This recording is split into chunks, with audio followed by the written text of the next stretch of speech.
नमस्कार, स्वागत है आप सभी का। मैं हूं आपके साथ कुमार कुणाल धीरज और आप देख रहे हैं मुद्दा। बरेली समेत उत्तर प्रदेश के कुछ जिलों में अराजकता के प्रयास पर मुख्यमंत्री योगी आदित्यनाथ ने सख्ती दिखाई है। साथ ही उपद्रवियों को चेतावनी भी दी है। सीएम योगी ने स्पष्ट तौर पर यह कहा कि सरकार अराजकता को कतई स्वीकार नहीं करेगी। जो भी पर्व त्योहारों पर उपद्रव करेगा उसे अंजाम भुगतने के लिए तैयार रहना होगा। जो लोग विकास में बाधक बनेंगे तो विकास पहले उनके लिए विनाश का कारण बन जाएगा। कानून व्यवस्था को लेकर सख्त मुख्यमंत्री ने समाजवादी पार्टी, बहुजन समाजवादी पार्टी और कांग्रेस पर भी तंज कसा। कहा, कुछ लोग मानते हैं कि अराजकता उनका जन्मसिद्ध अधिकार है, पर वो समय गया जब सपा कांग्रेस की सरकारें थी। देखा जाए तो उत्तर प्रदेश के कई जिलों में फैले आई लव मोहम्मद अभियान ने मुख्यमंत्री योगी आदित्यनाथ को विपक्ष के खिलाफ एक शक्तिशाली राजनीतिक हथियार दे दिया है। जबकि समाजवादी पार्टी के नेता अखिलेश यादव इस मुद्दे पर सियासी असमंजस में फंसे हुए हैं। समाजवादी पार्टी के लिए सीएम योगी के रुख ने एक रणनीतिक दुविधा पैदा कर दी है। हालांकि वे आई लव मोहम्मद अभियान को नजरअंदाज नहीं कर सकते, लेकिन उन्हें पता है कि इस मुद्दे को बढ़ाने से मतदाताओं का धार्मिक आधार पर ध्रुवीकरण होने का खतरा है। खासकर नवरात्रि के दौरान एक छोटी सी चूक भी महंगी पड़ सकती है। दरअसल समाजवादी पार्टी के सामने इस समय दोहरी चुनौती है। सपा अपने अल्पसंख्यक आधार को अलग थलग नहीं कर सकता है, लेकिन त्योहारों के दौरान हिंदुओं के प्रति खुले तौर पर विरोधी के रूप में भी नहीं दिख सकता है। राजनीतिक समीक्षकों का कहना है कि यह विवाद अखिलेश यादव की लोकसभा चुनाव के बाद से चल रही पीडीए पॉलिटिक्स के लिए घातक साबित हो सकता है। अगर इस मुद्दे पर सपा सरकार के विरोध में उतरती है तो बहुसंख्यक हिंदू वर्ग के वोट बैंक पर असर का खतरा मंडराएगा। वहीं शांत रहती है तो अल्पसंख्यक वोट पार्टी से छिटक सकता है। ऐसे में अखिलेश के लिए एक और कुआं तो दूसरी तरफ खाई वाली स्थिति उत्पन्न हो गई है। अब देखना यह तो दिलचस्प होगा ही कि समाजवादी पार्टी और उनके सुप्रीमो अखिलेश यादव कैसे इस विकट स्थिति से पार पाते हैं। लेकिन मौजूदा परिस्थितियों में यह साफ है कि आई लव मोहम्मद और एक तरफ आई लव महादेव के नारों ने एक तरह से फिर से सियासी ध्रुवीकरण की जड़ें जमा दी हैं। और अब जिस तरह से पशुपेश की स्थिति में समाजवादी पार्टी है, जाहिर सी बात है यदि वह पशुपेश में है तो एडवांटेज योगी है, एडवांटेज बीजेपी है। क्योंकि वैसे भी तमाम हिंदुओं के फायर ब्रांड नेता के रूप में जाने वाले योगी आदित्यनाथ 2027 के चुनावी रण के पहले सबसे प्रमुख चेहरों में से एक। यदि उनके हाथ में फिर से वह ताकत, वह हथियार मिल जाता है तो इससे पार पाना मुश्किल होगा, और ऐसा होता नजर भी आ रहा है। बरेली हिंसा में लगातार एक्शन जारी है और ऐसे में एक एक कर आरोपियों की गिरफ्तारी भी हो रही है। ताज़ा अपडेट भी है, एक और व्यक्ति का हाफ एनकाउंटर भी हुआ है। तकरीबन 56 संख्या हो गई हैं जिनकी अभी तक गिरफ्तारी हो गई है। इसके अलावा दुकानें सील हो रही हैं और बुलडोजर एक्शन तो चल ही रहा है। तो चलिए अब हम चर्चा की शुरुआत करते हैं बिना वक्त गवाए। हमारे साथ हमारे सभी खास मेहमान जुड़ चुके हैं। हमारे साथ भारतीय जनता पार्टी की तरफ से बतौर प्रवक्ता गुलशन आनंद साहब जुड़ गए हैं। हमारे साथ समाजवादी पार्टी की तरफ से बतौर प्रवक्ता जगदीश सिंह चौहान साहब जुड़े। हमारे साथ मैनेजिंग एडिटर एपीएन विनय राय जी भी जुड़ गए हैं। आप सभी खास मेहमान का स्वागत है। सबसे पहले आनंद साहब, शुरुआत आप ही के साथ। एक बार फिर से भारतीय जनता पार्टी को आने वाले चुनावों के पहले एक संजीवनी, एडवांटेज, जो भी आप समझिए, हालांकि आप इसे स्वीकार नहीं करते हैं, लेकिन रहता हमेशा यह आपके पक्ष में है, वह आपको मिलता नजर आ रहा है। धार्मिक स्लोगन से निकलता हुआ यह पूरा का पूरा प्रकरण सियासी घमासान में अंततः मिलेगा ही, और इसमें फायदा सबसे ज्यादा आपको होगा। आपको लग रहा है अभी से ही 2027 के लिए फुल प्रूफ तैयारी के लिए यह प्रकरण अपने आप में काफी है? आनंद साहब।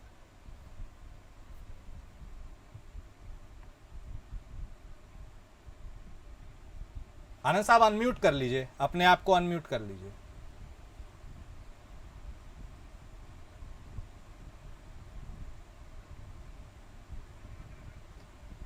आनंद जी अनम्यूट कीजिए अपने आप को। नहीं, कुछ समस्या है अभी। हम आते हैं आपके पास, दोबारा से आएंगे, तब तक चीज़ें दुरुस्त हो जाएं। लेकिन चौहान साहब, समाजवादी पार्टी के बैनर के आगे आप बैठे हैं, सर पर लाल टोपी भी लगाए हैं। आपको लग रहा है खतरे की स्थिति में समाजवादी पार्टी के इस वक्त माहौल है, या फिर लग रहा है यह चुनौती है जिससे पार पाना आपको आता है? कैसे निकल पाएंगे? क्योंकि जिस तरह से हवाएं फिजाएं आपके प्रतिकूल बह रही है, उसमें तो एक और तगड़ा झटका इससे भी लग सकता है। चौहान साहब। नहीं, ये गलत प्रिस्क्रिप्शन है। हमारे खिलाफ कोई प्रतिकूल हवाएं नहीं है। समाजवादी पार्टी के साथ जनता है। पिछड़े दलितों का मान सम्मान और उनके संवैधानिक अधिकारों की ताकत है। जो उनके संवैधानिक अधिकारों को छेड़ा गया है और उनको काटा गया है, जो खत्म करने की कोशिश भारतीय जनता पार्टी कर रही है, वो ताकत है। हमारे साथ ताकत है भारतीय जनता पार्टी ने, जो लोगों के साथ जन कल्याण के कार्यों में जो इन्होंने वादे किए थे वो वादे नहीं पूरे किए, और जो जन कल्याण के काम वो नहीं किए। पूरी जनता जानती है मान्यवर कि ये जो है केवल और केवल जो मूलभूत जन कल्याण की समस्या है उनसे लोगों का ध्यान बटाने के लिए इस तरह के कार्य कर रहे हैं। और ये बिल्कुल तय है कि भारतीय जनता पार्टी जब से 2024 का लोकसभा का आम चुनाव हारी है उत्तर प्रदेश में, और आदरणीय अखिलेश यादव जी के नेतृत्व में पीडीए एकत्र हुआ है और उन्होंने जो है भारतीय जनता पार्टी को बिल्कुल निचले पायदान में जिस तरह से पहुंचाया है, तब से भारतीय जनता पार्टी बौखलाई हुई है और तरह तरह के शिगोफे छोड़ते हैं। ये जो मैटर है, ये मैटर तो भारतीय जनता पार्टी की सब साजिश है। ये तो चाहती है, हमारे जो धर्म गुरु हैं उन्होंने, तमाम लोगों ने कहा है कि इसमें देखिए, हमारे दिल में जो सबके दिल में मोहम्मद साहब से प्रेम है, भगवान राम से प्रेम है, भगवान श्री कृष्ण जी से प्रेम है, और हम उनको प्यार करते हैं, उनको दिलो जान से चाहते हैं। इसमें कहने और चिल्लाने से भारतीय जनता पार्टी का मंसूबा फुलफिल होता है। यही भारतीय जनता पार्टी चाहती कि मुसलमान कुछ करे, हम उनके खिलाफ एक्शन करें जिससे ध्रुवीकरण हो, तो उससे लोगों को बचना चाहिए। और भारतीय जनता पार्टी उससे सवाल करना चाहिए कि जो तुमने 2 करोड़ रोजगार देने की बात की थी प्रतिवर्ष, उसका क्या हुआ? किसान को आज जो आप एमएसपी देने का वादा किए थे, उसका क्या हुआ उस कानून का? आज किसान को खाद की जगह लाठी मिल रही है। आज बेरोजगारी चरम पर है। आज नौजवान बेरोजगार है। अस्पतालों में दवाएं नहीं, किसान के लिए खाद नहीं है।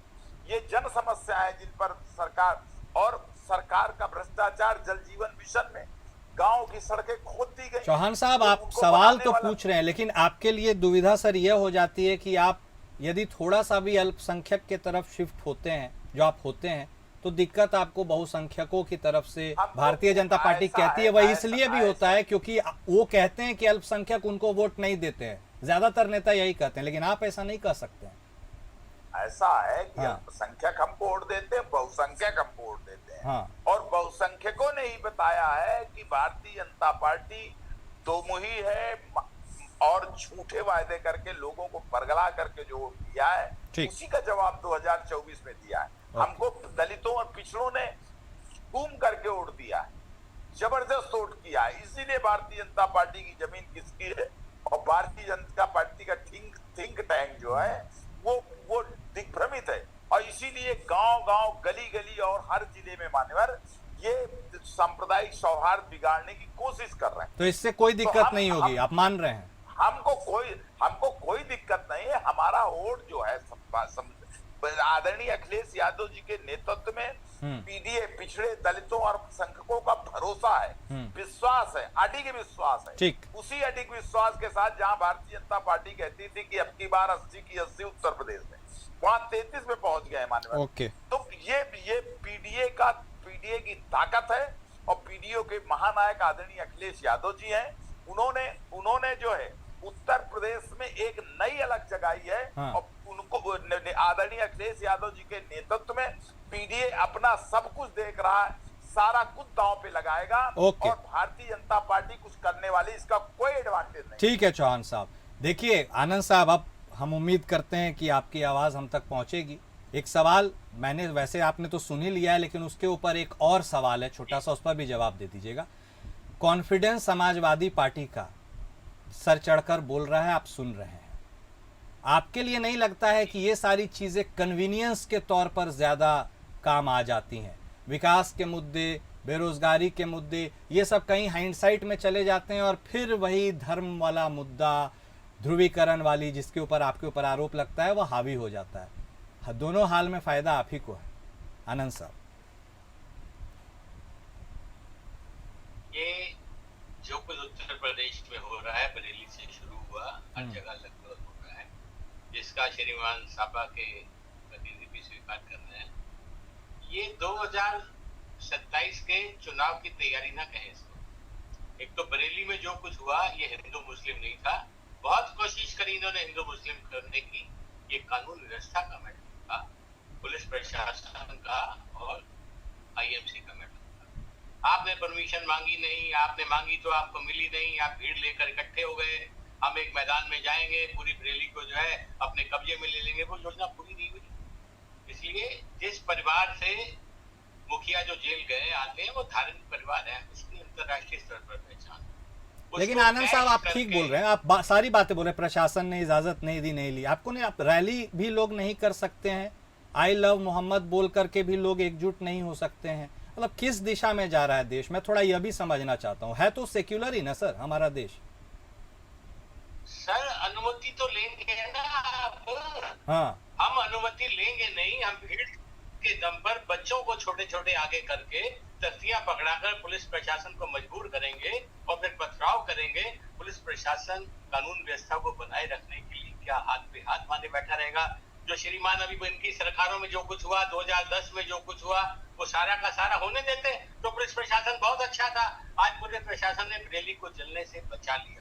आप समझ लीजिए, मैं बहुत लंबे समय से इस राजनीति में हूँ। 2010 में जो कुछ हुआ, मायावती जी की सरकार में श्रीमान जी जेल गए, जेल से पुलिस ने धारा के हिसाब से उनको जेल से वापस बुला लिया।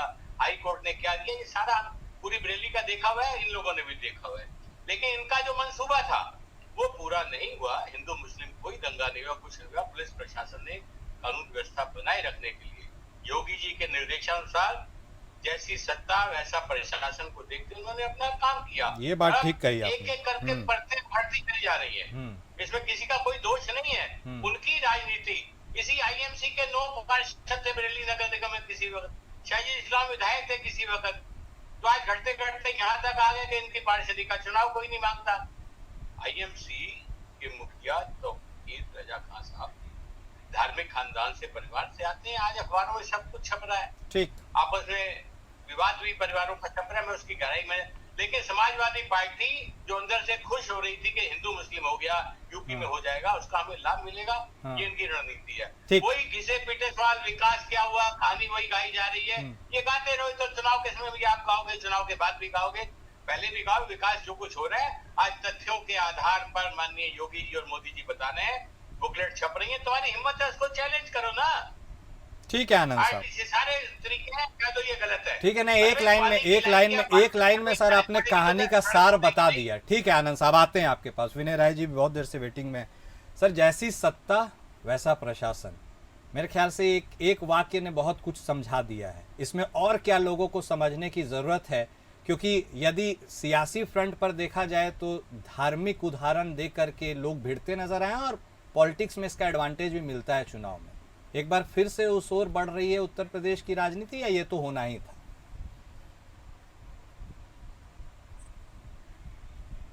सर अनम्यूट कर लीजिए अपने आप को। इसमें कुछ भी नया नहीं है, क्योंकि अगर पुराने इतिहास को अगर आप देखेंगे तो जो भी वोट बैंक होता, जब उसका लीडर गद्दी पर बैठता है तो एक जनरल मैसेज रहता है कि उनके प्रति उनका सॉफ्ट कॉर्नर रहेगा, और इसके चलते कई चीजें बिगड़ती भी हैं। मान लीजिए मुलायम सिंह जी की सरकार थी तो ये थोड़ी कहते थे जाके दंगा करो, लेकिन कहीं न कहीं जो उनके वोट बैंक के लोग थे उनका मॉरल हाई होता है, वो सोचते हैं कि भाई हमारा हमारी सत्ता है, हम कुछ भी करेंगे, उस तरह कार्रवाई नहीं होगी। इस मामले में मैं सिर्फ इतना ही कह सकता हूँ कि जब मायावती जी की सत्ता थी, उसमें आप किसी दलित समुदाय के लोगों को अपने सड़क पर उतरते हुए नहीं देखा कि वो प्रदर्शन कर रहे हो, या किसी की हिम्मत नहीं पड़ी। इसी राम जन्मभूमि का फैसला आया लखनऊ हाई कोर्ट की स्पेशल बेंच से, लेकिन एक पटाखा तक कहीं नहीं फूटा। उस समय मायावती जी मुख्यमंत्री थी। तो कानून व्यवस्था बनाए रखना सत्ता और प्रशासन का काम है, और ये तय है कि भाई जो मुखिया होता है उसके निर्देश पे नीचे काम होता है। लेकिन ये दल कोई भी हो, उनको एक चीज समझना पड़ेगा कि हिंदू मुस्लिम से चुनाव न पहले हुआ था ना अब होगा। एकदम स्पष्ट बात है। जब उत्तराखंड अलग नहीं हुआ था, जिस समय राम जन्मभूमि को लेकर के आडवाणी जी ने यात्रा निकाली, उसके बाद 91 का चुनाव हुआ, उस समय तो बहुमत की सत्ता मिल गई। लेकिन उसके बाद से जब जब चुनाव हुआ, आपने देखा होगा भारतीय जनता पार्टी का ग्राफ नीचे गिरा। और अगर दोबारा 2017 में आए हैं तो कोई हिंदुत्व के नाम पे नहीं आए हैं, वो कहीं न कहीं नरेंद्र मोदी का गुड गवर्नेंस था, उसके साथ साथ उज्ज्वला स्कीम थी, तो उसके आधार पर सत्ता बनी 17 की। उसके बाद दोबारा अगर सत्ता में आए तो उसमें भी आप हिंदू मुस्लिम नहीं कर सकते। अगर हिंदू मुस्लिम का इंपैक्ट अगर आपको देखना है तो राम मंदिर का निर्माण हुआ, उसके बाद लोकसभा का चुनाव हुआ, बिल्कुल, तो क्यों फेल कर गए? जातीय समीकरण, एक बात ध्यान रखिएगा, एक सबसे बड़ा एग्जाम्पल उत्तर प्रदेश में जो 93 का गठबंधन हुआ था, जिसमें मुलायम सिंह यादव ने काशीराम से गठबंधन किया था, उसमें उन्होंने साफ कर दिया था कि जातीय हित साधने पड़ेंगे। और इसीलिए भारतीय जनता पार्टी की इस बार भी पूरी कोशिश है कि पीडीए का काउंटर किया जाए। लेकिन ठीक है, प्रशासन की क्षमता अलग है, ये बताना पड़ेगा कि हमारा एक सख्त प्रशासन है, क्योंकि अभी तक कहा जाता था कल्याण सिंह रोल मॉडल है कानून व्यवस्था को लेकर के, या मायावती जी को कहा जाता था, अब योगी आदित्यनाथ को भी कहा जाता है कि रोल मॉडल है कानून व्यवस्था पर, उनका कंट्रोल है, कहीं अगर कुछ होता है तो तुरंत पुलिस एक्शन करती है। लेकिन कानून व्यवस्था को बनाए रखना और जातीय समीकरण को साध करके सत्ता में बने रहना, दो अलग अलग पहलू है। आम आदमी तारीफ करेगा दंगा नहीं हो रहा, काम नहीं खराब नहीं हो रहा, विकास की बात हो रही है, लेकिन वोट जब पड़ता है तो कहीं न कहीं डेवलपमेंट ठीक है एजेंडे में रहता है।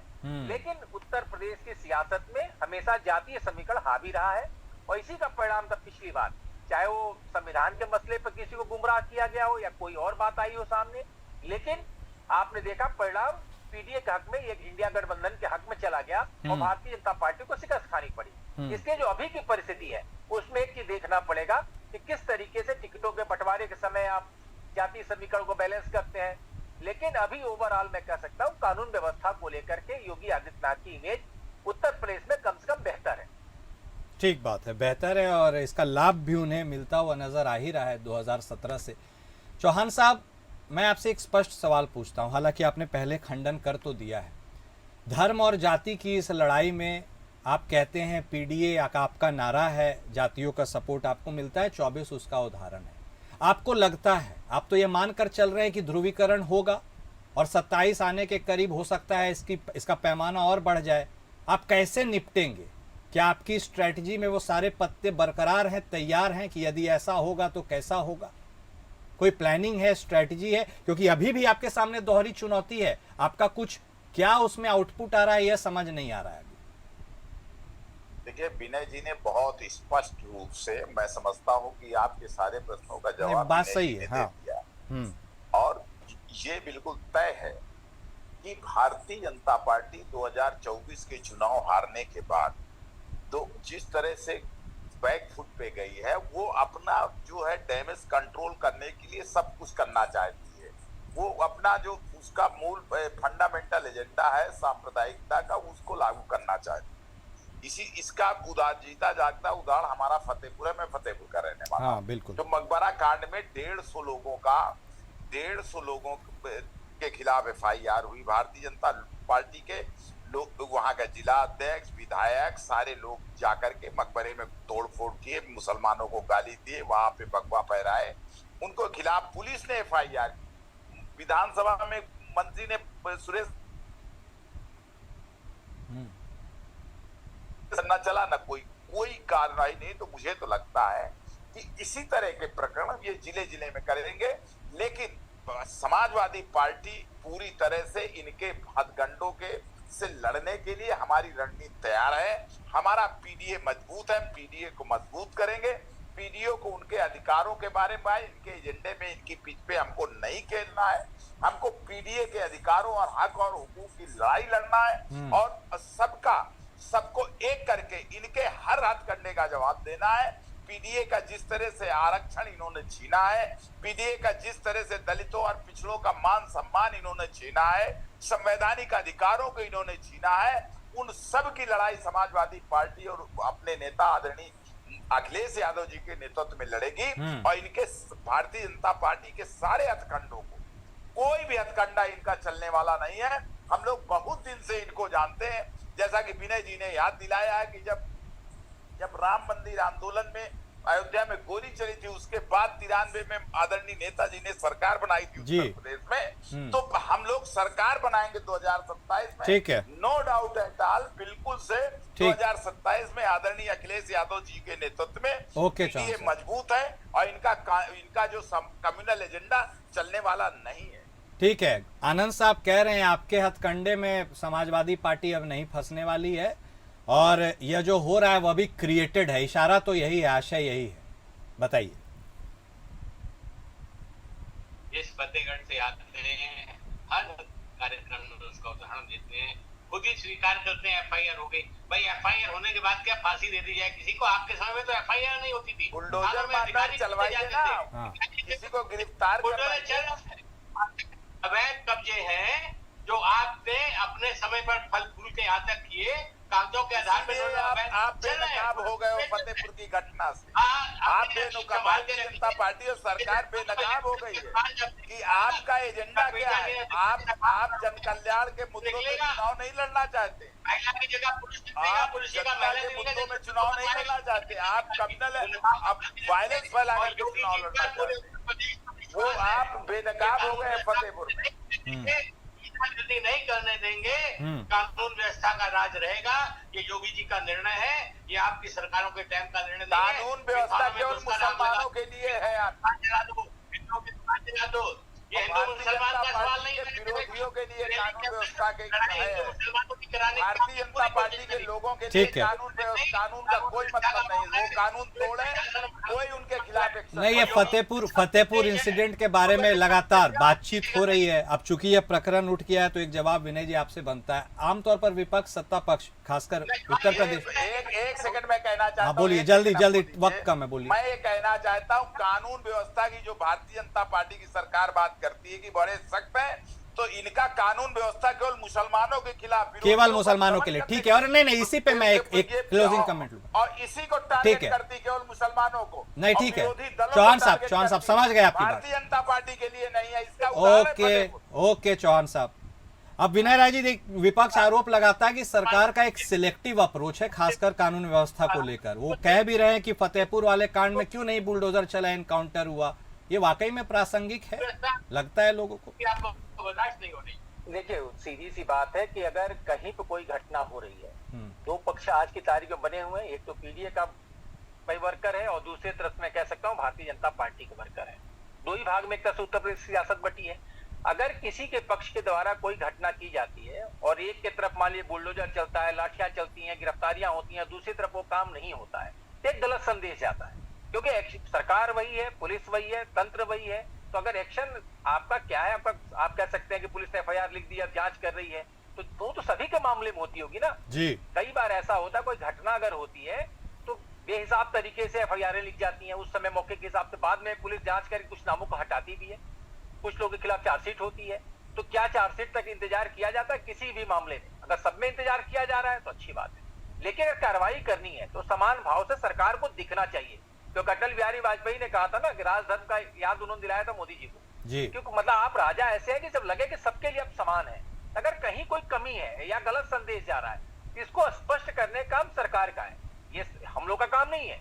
ये सरकार ही स्पष्ट करे कि किसी मामले में क्यों चूक हो गई या क्यों गिरफ्तारी नहीं हुई या कहीं पर ज्यादा बल प्रयोग क्यों करना पड़ा, ये बताने का काम सरकार का है। लेकिन अगर वो ऐसा नहीं करेगी तो एक सामान्य वर्ग या उस तरह पीड़ित वर्ग में एक संदेश जाएगा कि सरकार बदले की भावना से काम कर रही है। जैसे आजम खान का एग्जाम्पल है, आजम खान के ऊपर बैक टू बैक इतने मुकदमे हुए, एक संदेश गया कि कहीं ना कहीं ये भारतीय जनता पार्टी ये चाहती है या प्रशासन ये चाहता है कि आजम खान साहब जेल में ही रहें। और ठीक इसी तरह का एक फार्मूला याद करिएगा आप, जब मायावती जी सत्ता में आई थी तो मुलायम सिंह जी के खिलाफ एक दिन में प्रदेश के सभी थानों में एफआईआर हो गई, जिसको एक साथ चैलेंज किया गया था हाई कोर्ट में। बाद में हाई कोर्ट ने उसको खारिज किया और कैस किया पूरे एफआईआर। तो कहीं ना कहीं अगर आप इस तरह का कोई एक्ट करेंगे किसी अपराधी को आप मारेंगे, गलत तरीके से मारे, सही तरीके से मारे, जनता का एक मॉरल सपोर्ट सरकार के साथ होता है। सबको मालूम होता है कि इनकाउंटर जो होते हैं उसमें 90% पे उंगलियां उठती हैं। लेकिन अगर जेन्युइन कोई अपराधी मारा जा रहा है, कोई मारा जा रहा है, सही तो बात। अगर गलत भी मारा गया, जिस तरह के सवाल उठते हैं, तो जनता मुख दर्शक होकर देख लेती है। लेकिन किसी पे जाती हो तो जनता कहीं न कहीं सवाल खड़े करती है। लेकिन इस मामले में जो कहा जा रहा है कि भाई कहीं पे कार्रवाई हुई, कहीं नहीं, ठीक है, कहा जा सकता है एफआईआर तो हो गई। अब एफआईआर के आगे काम पुलिस का है कि उसने गिरफ्तार क्यों नहीं किया। और एक नया जो उत्तर प्रदेश में टर्मिनोलॉजी चली है, बुलडोजर, कि अगर किसी के खिलाफ तुरंत बुलडोजर चल रहा है तो दूसरे पीड़ित पे क्यों नहीं चला। तो बुलडोजर वहीं चलेगा जहां गलत होगा, ये भी बात समझने की चीज है। बुलडोजर सड़क पर तो चलेगा नहीं। अगर किसी ने अतिक्रमण किया है, किसी ने गलत घर बनाया है, तो वहां बुलडोजर चल जाएगा। अगर भारतीय जनता पार्टी के किसी वर्कर का गलत घर बना है, तो ये समाजवादी पार्टी का भी दायित्व है कि वो निकाले कागज पत्र और सरकार को हैंडओवर करे। ये गलत अतिक्रमण करके बनाया गया, सरकार तोड़ेगी। बिल्कुल सही बात है। सवाल और खड़ा करना विपक्ष का काम है। विपक्ष खड़ी रहे मजबूती के साथ तो सरकार भी डरकर चलती है। ये काम विपक्ष का भी है कि अगर उनको लगता है कि जितने लोग पे एफआईआर हुई, उसमें गलत तरीके से अतिक्रमण हुआ है, तो सरकार को कागज दे दे। विपक्ष को कुछ नजर नहीं आता, विपक्ष को विकास नजर नहीं आता। बता रहे पानी की लाइन डालने के लिए सड़क खोदी, क्या पानी की लाइन हवा में पड़ेगी, सड़क खोदेगी नहीं क्या? चलिए, विकास बनाम ध्रुवीकरण की ये राजनीतिक लड़ाई तो चलती रहेगी। जनता को देखकर डिसाइड करना है कि उसे क्या चाहिए। बहुत शुक्रिया। वक्त इतने की इजाजत देता है। अब सभी खास मेहमान हमारे साथ जुड़े, आपने अपना वक्त दिया। अब देखिए, दलित पिछड़े वोट बैंक के ऊपर क्या धार्मिक ध्रुवीकरण का खतरा है, पता चल जाएगा। 27 नजदीक है। इसी के साथ मुद्दा में बस इतना ही। नमस्कार।